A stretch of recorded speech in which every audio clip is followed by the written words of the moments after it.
Kumusta pa mga ka-travelers? This is again John from Road Crew Travels, and in today's video, ituturo ko sa inyo ngayon kung paano mag-set up or mag-schedule ng PMS using your mobile phone. So napakadali lang nito mga ka-travelers, hindi mo na kailangan pumunta physically sa dealership ninyo para magpa-schedule nito o di kaya naman tumawag sa telepono. So ang gagawin nyo lang is kailangan nyo lang mag-download ng application from Toyota para makapag-schedule ng PMS. Okay? So without further ado, channel ID muna tayo at tungo na tayo sa ating tutorial. So tara, let's!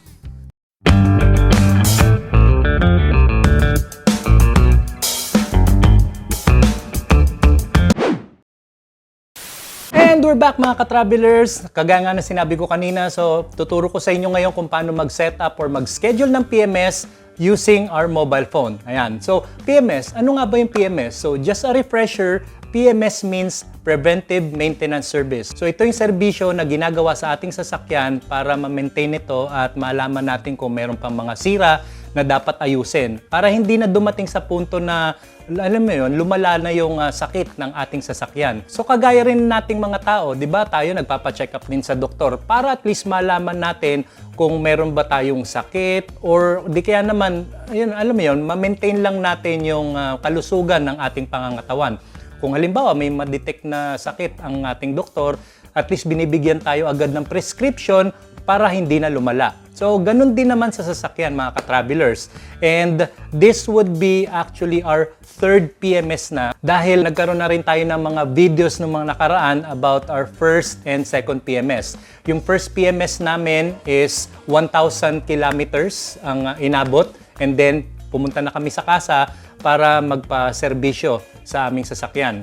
And then yung second naman is 5,000 kilometers or after 3 months. So whichever comes first, dapat ipa-check mo na sa casa yung inyong sasakyan para at least malaman nila kung merong mga cranks or may mga parts na dapat nang palitan or wala. And then yung third PMS na namin, ito na yung 10,000 kilometers or dapat maka 5 months na ng pagpapatakbo nito. Right, so as you can see, yan yung odometer ng aming Toyota Avanza. So almost 10,000 na siya, no? Yan, 9,336 kilometers. So ibig sabihin, ganyan nakalayo yung itinakbo ng aming sasakyan, and it needs to be checked up dun sa casa. So magi-schedule na kami this coming March. Yan. Ayan, so at least nagkaroon na kayo ng idea about the PMS. So diretso na tayo sa ating mobile phone at ituturo ko na sa inyo kung paano mag-schedule ng PMS sa ating sasakyan. By the way, FYI lang, itong application na gagamitin natin is for Toyota users lang kasi ang aming sasakyan is Toyota. Siyempre, ang gagamitin naming application is My Toyota PH. Pero I'm sure naman sa mga ibang brand ng sasakyan, meron din naman mga kanya-kanyang apps yan eh. So, pwede nyo rin naman tingnan yan sa inyong manual para at least guided din kayo.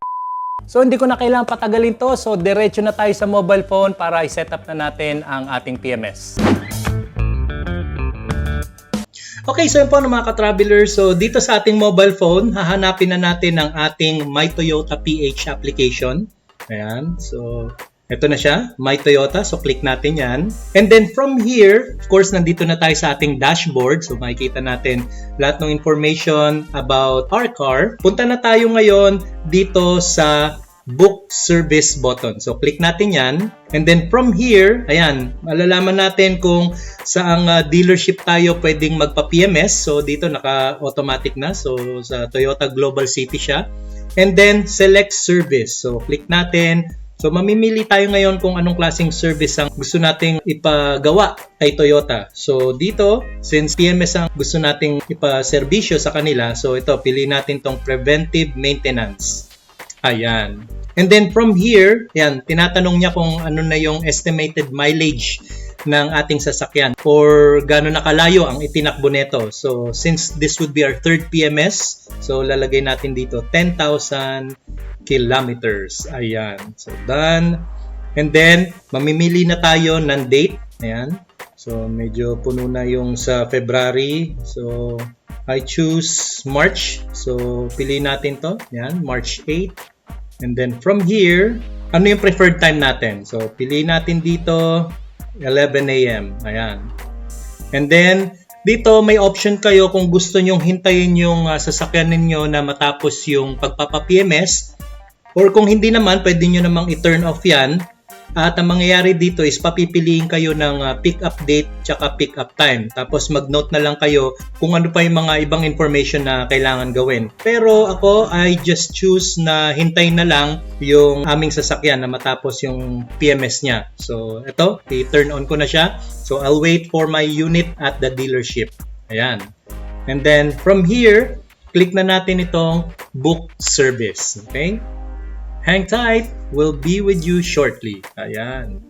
A few moments later. Ayan, so makaka-receive na kayo ng message na your service has been booked. Your preferred dealer may contact you to confirm and remind your appointment. So, magpa-follow up sila just to confirm kung okay ba yung schedule na yon or kung tama ba yung na-receive nilang information. Ayan, so kung okay na lahat, so click natin View Booking Summary. So, yan siya, no? Preventive Maintenance booked March 8, 2025. So, click natin yung booking summary. So, ayan.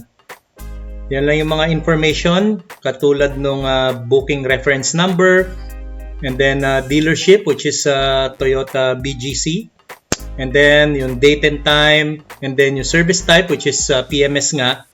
At yung source ng system which is itong mobile app ang ginamit ko sa pag-schedule ng PMS.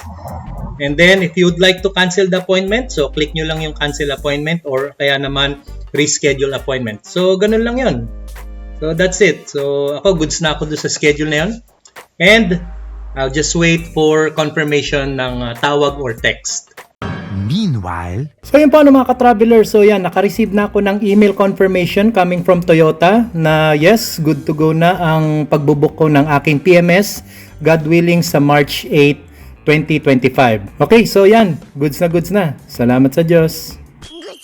And that's it for our video. So, di ba napakadali lang mag-setup or mag-schedule ng PMS through your mobile app. So, hindi nyo na kailangan pumunta sa kasa para manually magpa-schedule doon. At syempre, kung di pa kayo nakasubscribe sa aming channel, don't forget to subscribe Road Crew Travels at i-hit nyo na rin ang notification bell para updated kayo palagi sa aming susunod na vlogs.